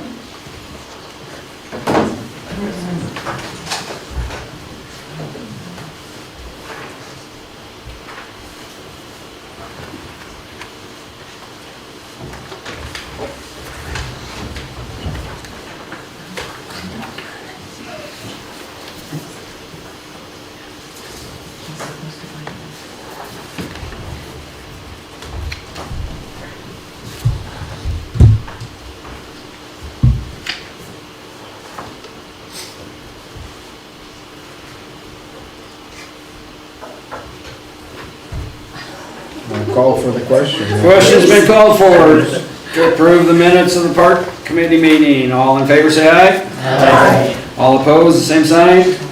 The Parks minutes been approved. A couple of just spelling things, and we've taken care of them here. We'll tell her. Yeah, we have it taken care of. I cannot believe we found that before you. Shame on you. Shame on you. You're after slipping. game tonight, Dawn. Yeah. That can close your report. Okay, City Hall Committee, Raymond Graham. We had a meeting, no minutes, so we'll deal with it our next, What? said we had a meeting, but no minutes yet. So, Street and Alley Committee, Dan Nye. First off, I'd like to apologize to Eric Wendelin and the rest of the people on Streets and Alleys for not showing up for our special meeting. Completely spaced it, sorry. Okay. We have the minutes for September 6th and ask for your approval. Move to approve. Second? Been moved by Russ, seconded by Diane to approve the minutes.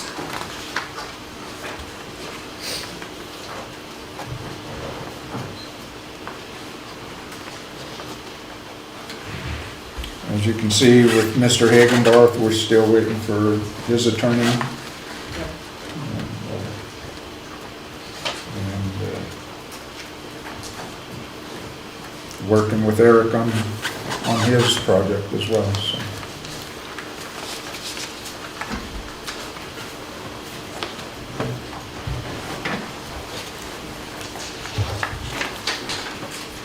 Call for the question. Question's been called for to accept or approve the minutes of the street and alley committee. All in favor, say aye. Aye. All opposed, same sign. Minutes been approved. Also, we have one action item that has to do with the MDOT, which has to do with the Atlantic Street project that the state's gonna do. We have manholes and Valve boxes. other things that have to be moved or replaced. And therefore, our cost, we pay 25%, is that correct, of it, which comes down to 12,000, is that what we have to pay? 12,000? $12,162.87. Yeah. And without this being signed, they will not continue with the project. Move to approve. Second. Been moved by Russ, seconded by Mary Jo to accept MDOT project 9481000.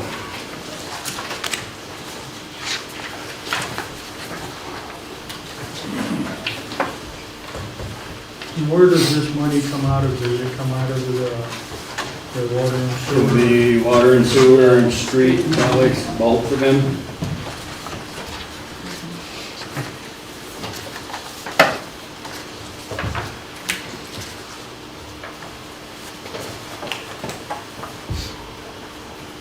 For the amount of work that was being done, it seemed like quite a bargain. It is. Yeah. Yeah.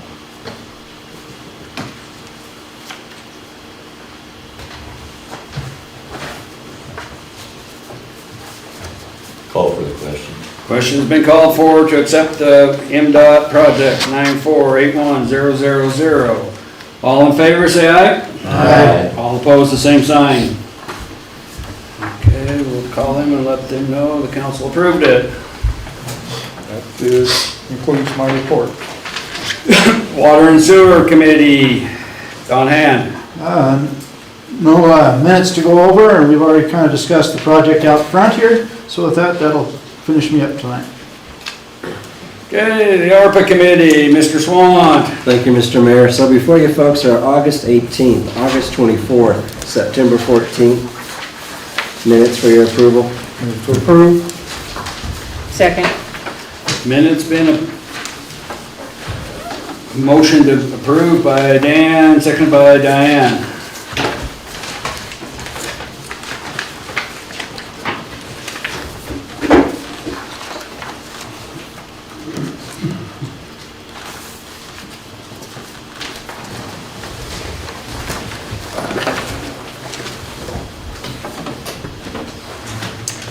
On the 18th meeting, ARPA meeting, top of page 2, item number 4.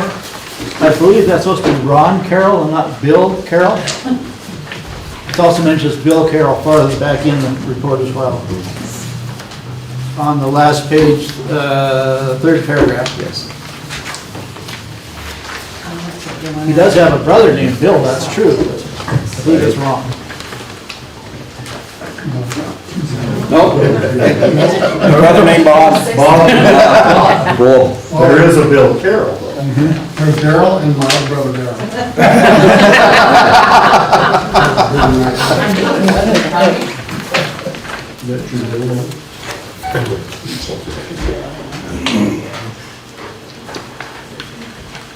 Call for the question. Question's been called for to accept the minutes or approve the minutes of the ARPA Committee.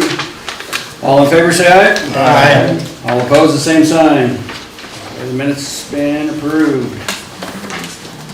So on behalf of the ARPA committee, they would like to say thank you for all the folks that actually made application this year. Unfortunately, the money only goes so far. The first round of COVID money was truly pertinent to COVID that expired June 30th of this year. The second half of the money was focused on everyone in the community within the city limits. Whether you owned, rented, they wanted to be inclusive of the community. So with that being said, two of the last recommendations coming forth is for the wood bank, $15,000, folks. And if you don't know about the wood bank, it's a great program. They go and get wood and they bring it to folks. They've actually started the work already. This is only part of the money that would go to a Bobcat.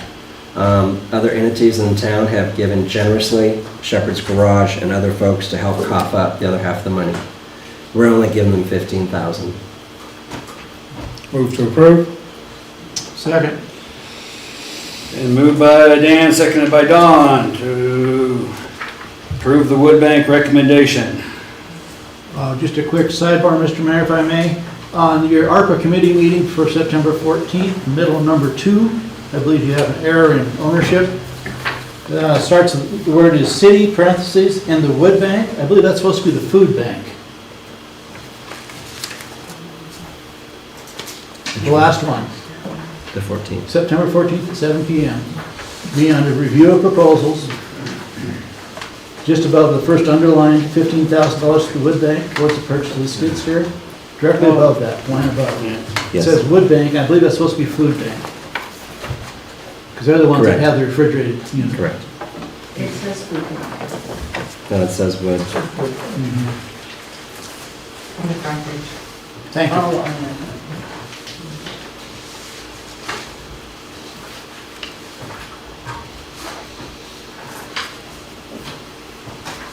Call for the question. Question's been called for to approve the Wood Bank recommendation for $15,000 for part of their purchase towards the Bobcat. All in favor, say aye. Aye. All opposed, the same sign.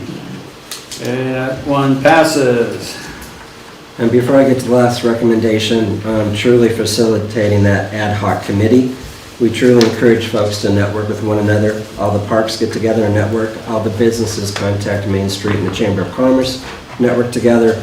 So we truly tried to give some hope and inspiration with people networking outside of this ad hoc meeting. The last recommendation is that of $650. This is for the purchase of a new fire engine. This does not include all the bells and whistles, folks. This includes every structure within the community, every single citizen as well. This is all inclusive. And folks, if you don't approve the recommendation, it goes on our taxes. And this is just the start of replacing all the fire engines. And first and foremost, they're volunteers. They need to have proper equipment to save your asses. Plain and simple. Move to approve. Second. And moved by Dan, seconded by Diane to approve the $650,000 for the fire department fire engine. Chief, what kind of fire engine are we talking again, please? This is a Pierce Saber. It's a rescue pumper. It's got slide out doors on the side. We've got plenty of room for all of our tools. Plenty of room for all the hoses required. And it is a 6-passenger engine. So I did a little bit of research here. I was talking to the salesman, and from last week to this week, I had him do a quote last week and then re-quoted it again. There was a 13% increase in the cost of the engine from Cummins direct. And so we get it now, we get it for one price. If it's done by next Wednesday, if it's after next Wednesday, the price goes up $12,000 and change. So everything is going up, like you were talking earlier. Inflation is through the roof, guys. Chief Cozy, is this an engine that will be used by other forces, whether it be Forest Service or? No, ma'am, this is strictly a city engine, so it will respond to any structure fire, any gas leak. This will be our first new engine, and it will go to motor vehicle accidents, any call in the city limits of Dillon. It would be utilized through if there was a structure fire outside of town that required a second engine through the mutual aid agreement we have with the district, then it would go outside to assist if we had a large structure fire outside of town. But any motor vehicle accidents, like out on the interstate, Nope. that kind of thing, it Nope. won't go to Nope, those? this is just strictly a city. There are two different entities that people don't realize. City owns engine 1, engine 2, the ladder, and half of the rescue truck. And the rest of the apparatus are district. So there are two separate bases there. But even with the mutual aid, Not unless it was, if, let's say the rescue truck was down and we threw the jaws of life and the extrication stuff in it. If it was down, that would be the only time that we would utilize it outside of town. If there was something that was, but no, it's not going to be outside of town. It is strictly a city engine. How many years do you expect to get out of that? What's the lifespan of a fire? Hopefully 30. Okay. We got a 78 Mac. Yeah, currently, so- yeah, 30 years is kind of the industry standard. Okay. And our newest engine is over 30 years right now. So it should have been in the back row 15 years ago. What are you gonna do with the oldest engine? Are you gonna sell it? That's an interesting thought. I was thinking about discussing maybe utilizing it at the airport. We need to talk to you all first about that, of course. The value of a 1978 Mack engine, there's more value in the siren on the front than there is in the whole truck. I hate to sound that way, but there are collectors out there that would be screaming to have that siren on the front of that. but is it possible that if that engine is going to be retired or put to use out at the airport, that the District 2 could possibly buy it? And then the city could have that money to be utilized for those other entities that asked for a little smidgen of the ARPA money. I don't know where that money would go if it was sold to the district or the airport. That would be something we would have to talk, probably fire and order and finance, I would imagine. You might have to check with the state as well. Some of those were bought with state funds. If that's the case, you have to go to state auction. You can't just sell them direct. So this is 2 years down the road, 18 months to get this new engine ordered today. It's 12 to 18 months out, so. But We'll keep the siren in good shape then. yes, sir. I actually had a gentleman from Texas call me. He bought old engine 2, which was a 50s or a 60s engine, sent me pictures of it. He was looking for the siren off the front of it. He bought it, it didn't have the siren on it. What does the siren look like? It was one of those round, Is there one of them that has a start and stop button? Do you have it? I'll tell him I found it. I have one, I don't know which one it come off of. Okay. Maybe you could get a finder. It still works too, I play with it every now and then. Yeah, those are the most valuable part of that whole truck at this point in time. It's that old siren, everybody wants it. I just thinking how much I'd like to have a fire truck. Maybe you're just trying to lower your insurance. You can't fool us. Call for the question. Question's been called for to approve the fire department recommendations for $650,000 for the new fire engine. All in favor, say aye. Aye. All opposed, the same sign. Okay, the motion carries unanimously. Next Thank you, meeting is thank you, next thank month. you. Thank you. Thank you from the community and thank you from all the firefighters and from myself. Thank you. Okay, the next item on the agenda, public comment of items of significant public interest, not on the agenda, but within the jurisdiction of the city. Yes. Mayor Cluckins. I promise it won't take very much of your guys' time. I probably watch TV too much, so now I'm nervous about it, and I wanted to ask the chief of police and the council this question. In the state of Montana, we have a constitutional right to bear arms. Okay, that right is the right of any person to keep or bear arms in defense of his own home, person, and property, or in aid of the civil power when thereto legally summoned, shall not be called in question, but nothing herein contained shall be held to permit the carrying of concealed weapons. But, so just on my, if I want to pack, where a question is leading to is the feds just passed a law, or a little while ago, that says that they can come in and take a bunch of weapons. I want to know if the police chief and their officers will help the feds come in and take the guns from us. Because I don't believe that is a lawful, you will be breaking your oath of office if you did. And because you can't have a federal law overriding the state constitution. And we also have a federal constitution that says we have a right to bear arms. So that was my question. Yeah. My answer would be is I took an oath of office, and if the feds asked me to come to your house to remove your gun, I would turn my badge in. Okay, that's the answer I would like. Thank you.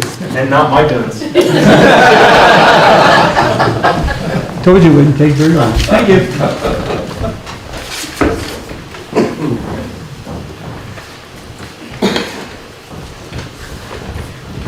George Warner again.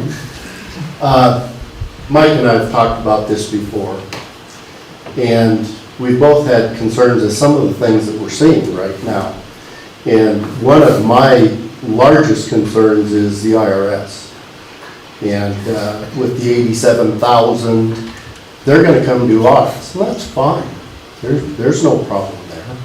But when you see applications for a new IRS agent that he is going to be armed and swear to be able to use lethal force, now you've got a little bit different concern. I am concerned about public safety. When you start using those kind of tactics in Montana, sooner or later the fuse is going to get lit and somebody's going to go off. And they may have good reason, they may not. We have an individual in this community that expresses his political opinions very fervently, both at his business on the street, and he's been charged for the January 6th issue. And when you review what's going on in Washington, D.C. with January 6th, you're really concerned about where the horse is and where the cart is.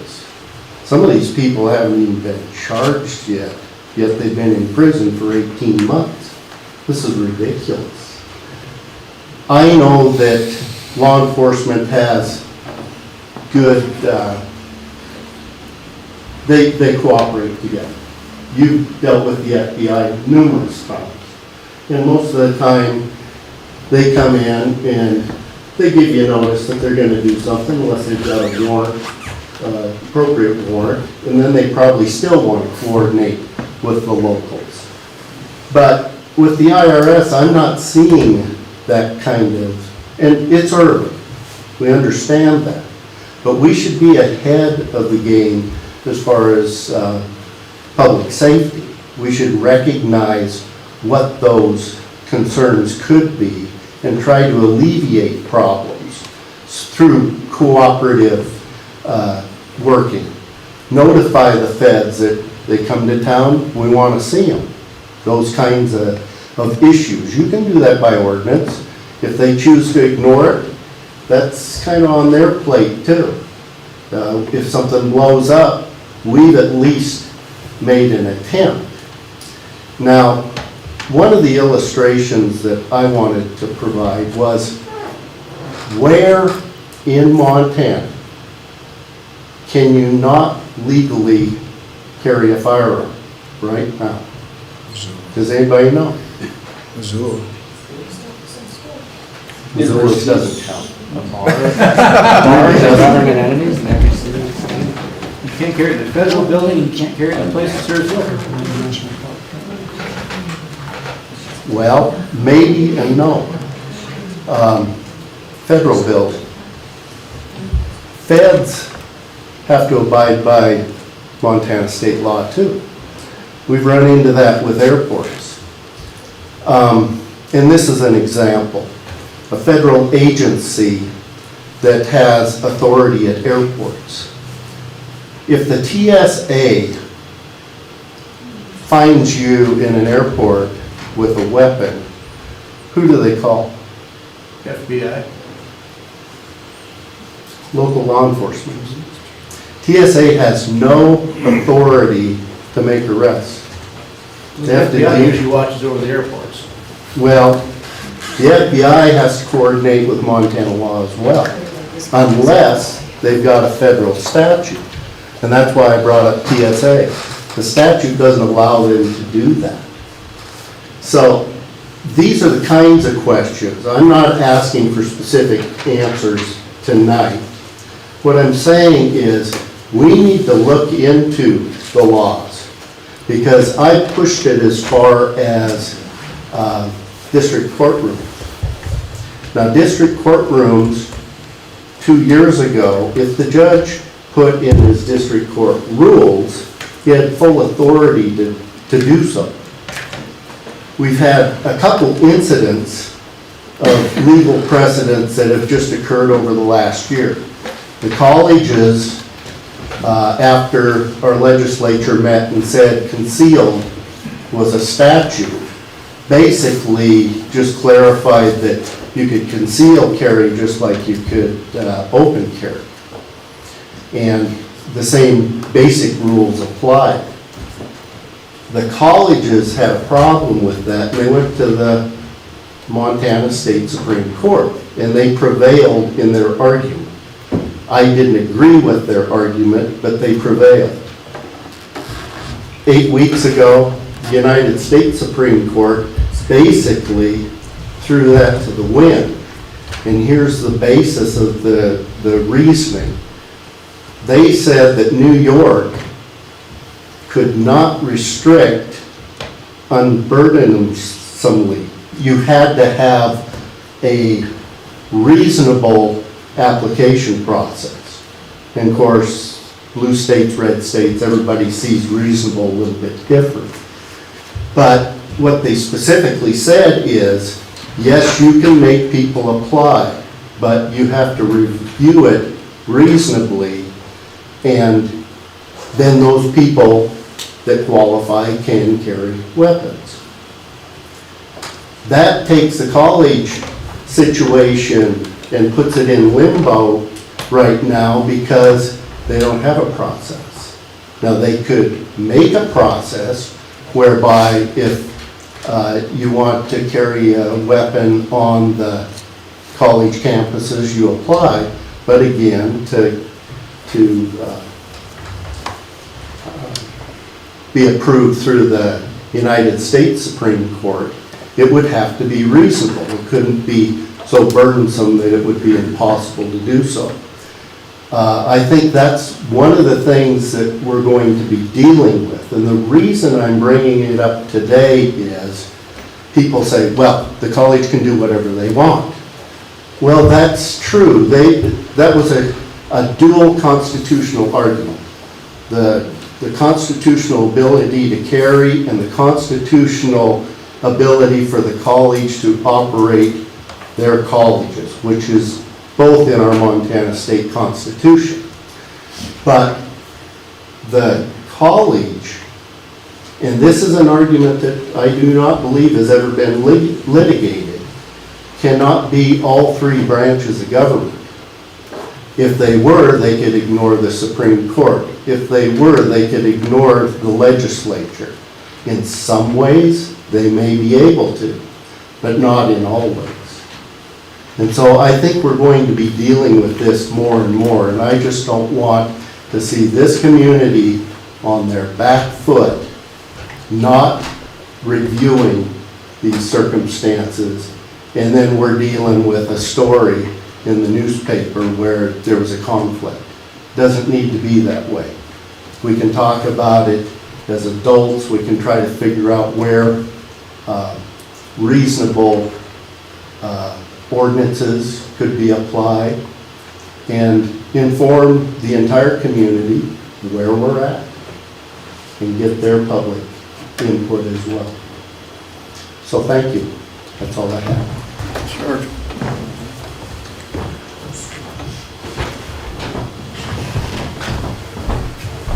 Again, I'll be brief. Scott Jones, want to say thank you for your confirmation. Thank you for your confidence in the mayor's recommendation, and I want to say thank you to Mr. Hazelbaker and Marta Farmer for encouraging me to pursue the position. Thank you.